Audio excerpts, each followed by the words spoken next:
देश का आम बजट कल यानी कि 1 फरवरी को पेश किया जाएगा। उससे पहले संसद के बजट सत्र की शुरुआत हो गई है। सत्र के पहले केंद्रीय वित्त मंत्री निर्मला सीतारमण ने लोकसभा में इकोनॉमिक सर्वे पेश किया। इसमें निर्मला सीतारमण ने बताया कि देश किस रफ्तार से ग्रोथ करेगा और आगे क्या दिशा होगी।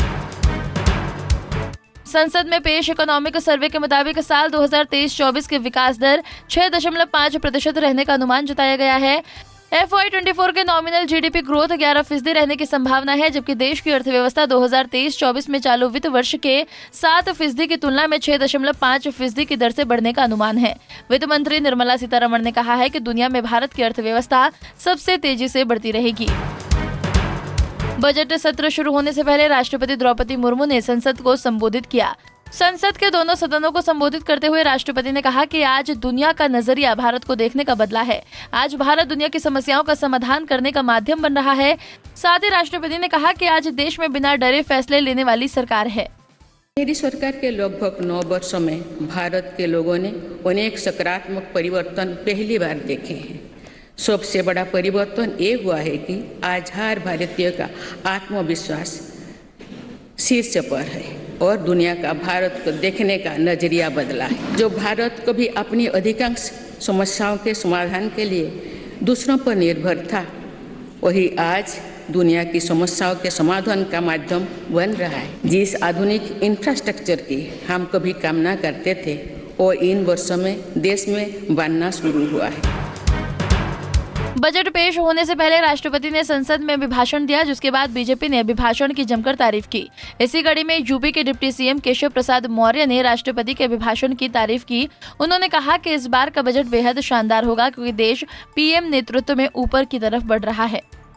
निश्चित तौर से अगर संसद का सत्र होता है तो उसमें बाधा डालने की जगह अगर विपक्ष के पास मुद्दे हों तो सरकार ने अगर ये कहा है कि मुद्दे के आधार पर अगर कोई बात करना चाहता है तो बात करेंगे। तो बजट सत्र है और देश की नज़र है और दुनिया में तेज गति से बढ़ती हुई भारतीय अर्थव्यवस्था है। माननीय मोदी जी के नेतृत्व में हिंदुस्तान प्रगति के शिखर की ओर बढ़ता चला जा रहा है। मुख्यमंत्री योगी आदित्यनाथ डिप्टी सीएम ब्रजेश पाठक की बेटी के विवाह समारोह में शामिल हुए और वर वधू को आशीर्वाद दिया। शादी का यह कार्यक्रम लखनऊ के गोमती नगर में जनेश्वर मिश्र पार्क में आयोजित किया गया। समाजवादी पार्टी के एमएलसी स्वामी प्रसाद मौर्य अपने विवादित बयानों के चलते लगातार चर्चा में बने हुए हैं। सपा अध्यक्ष अखिलेश यादव समेत कई लोग उनके समर्थन में भी उतरे हैं। इसी बीच समाजवादी पार्टी के महासचिव शिवपाल यादव ने एक बयान दिया है, जिसमें वो स्वामी प्रसाद मौर्य के बयानों से पल्ला झाड़ते नजर आए। उन्होंने कहा कि ये स्वामी प्रसाद का निजी बयान है। बता दें कि शिवपाल यादव वाराणसी से लौटते वक्त जौनपुर में रुके थे। भारतीय जनता पार्टी के पास कोई मुद्दे नहीं, तो केवल ये भड़काने में लगे हुए हैं। जबकि देखिए हम सब लोगों ने वोट दिया है, ये उनका व्यक्तिगत स्टेटमेंट है, पार्टी का स्टेटमेंट नहीं है। स्वामी प्रसाद मौर्य को सपा का राष्ट्रीय महासचिव बनाए जाने पर ओपी राजभर ने तंज कसा। उन्होंने स्वामी प्रसाद मौर्य को बेकार बताते हुए कहा कि अखिलेश यादव दगे हुए कारतूस इकट्ठा कर रहे हैं। उन्होंने 2022 चुनाव का जिक्र करते हुए कहा कि 2022 में भी उन्हीं लोगों को साथ लेकर चुनाव लड़े थे अखिलेश और हार गए। स्वामी प्रसाद मौर्य खुद अपनी सीट तक बचा नहीं सके थे। ये दगे हुए कारतूस इकट्ठा कर रहे हैं। इन्हीं लोगों को लेकर के 2022 का भी चुनाव लड़े हैं और सरकार नहीं बनी और खुद वो चुनाव हार गए।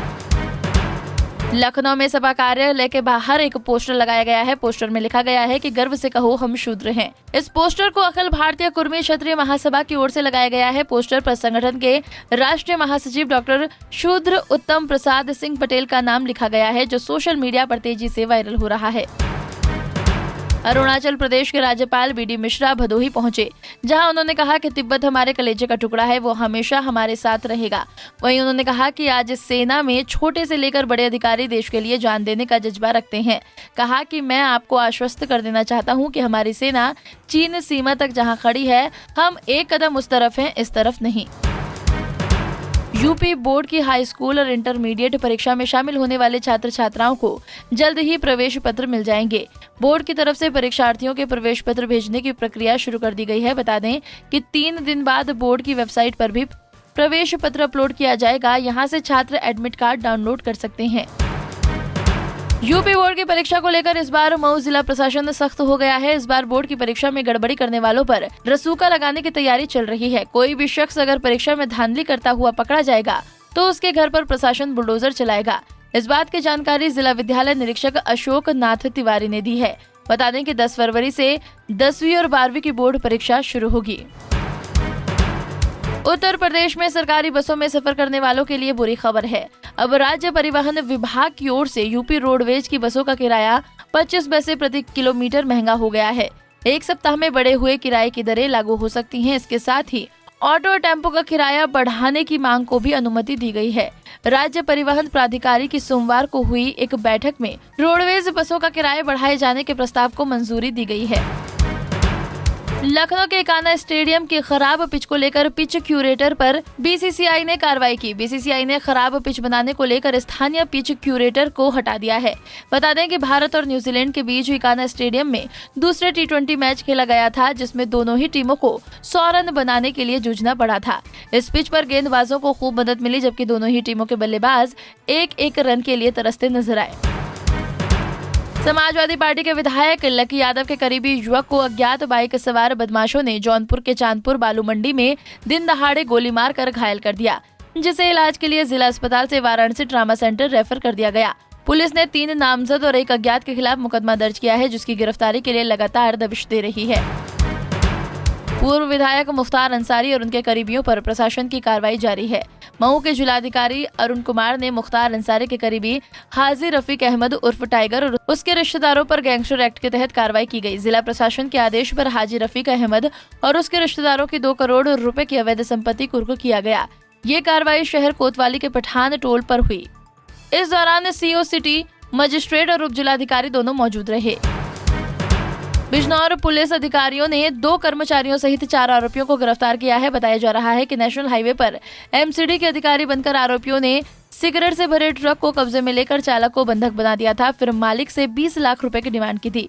पकड़े गए आरोपियों में 2 सिपाही भी शामिल हैं। एक सिपाही के आवास पर चालक को बंधक बनाकर रखा गया था। फर्रुखाबाद के कायमगंज सामुदायिक स्वास्थ्य केंद्र में स्वास्थ्य जाँच के लिए एक हेल्थ ATM मशीन लगाई, मगर उद्घाटन के 1 घंटे के भीतर ही स्वास्थ्य विभाग की पोल खुल गई। दरअसल अस्पताल में लगाई गई मशीन का उद्घाटन कराने के लिए स्थानीय विधायक डॉक्टर सुरभि गंगवार को बुलाया गया था। सजे धजे काउंटर पर स्थापित हेल्थ ATM मशीन का उद्घाटन विधायक डॉक्टर सुरभि और CMO अरविंद कुमार ने किया। उद्घाटन के दौरान CMO साहब इस मशीन की विशेषताएं गिनाते नजर आए, मगर कुछ ही देर बाद मशीन खराब हो गई। यूपी के हाथरस के सदर कोतवाली क्षेत्र में घास की मंडी स्थित पानी की टंकी पर समाज सेवी सुनीता सिंह अपनी मांगों को लेकर चढ़ गई। महिला के पानी की टंकी पर चढ़ने की सूचना पर पुलिस मौके पर पहुंची और महिला को नीचे उतारने की कोशिश की, लेकिन महिला उतरने को तैयार नहीं थी। महिला का कहना है अगर किसी ने उसे जबरन नीचे उतारा तो वो कूदकर जान दे देगी। बताया जा रहा है कि सुनीता सिंह पर बिजली खोरी का मुकदमा दर्ज हुआ है और उनका बिजली का कनेक्शन भी काट दिया गया है, जिसको लेकर वो पानी की टंकी पर चढ़कर प्रदर्शन किया। अमरोहा में एक 7 साल की मासूम बच्ची का अपहरण करना एक शख्स को भारी पड़ गया। अपहरण के बाद आरोपी ने फिरौती मांगी थी, मगर पुलिस की तत्परता से आरोपी शख्स पकड़ा गया और अब इस मामले में महज 26 दिन के भीतर कोर्ट ने आरोपी शख्स को उम्र कैद की सजा सुना दी। साथ ही 1,05,000 रुपए का जुर्माना भी लगाया है। आरोपी के खिलाफ पॉक्सो एक्ट के तहत कार्रवाई हुई है।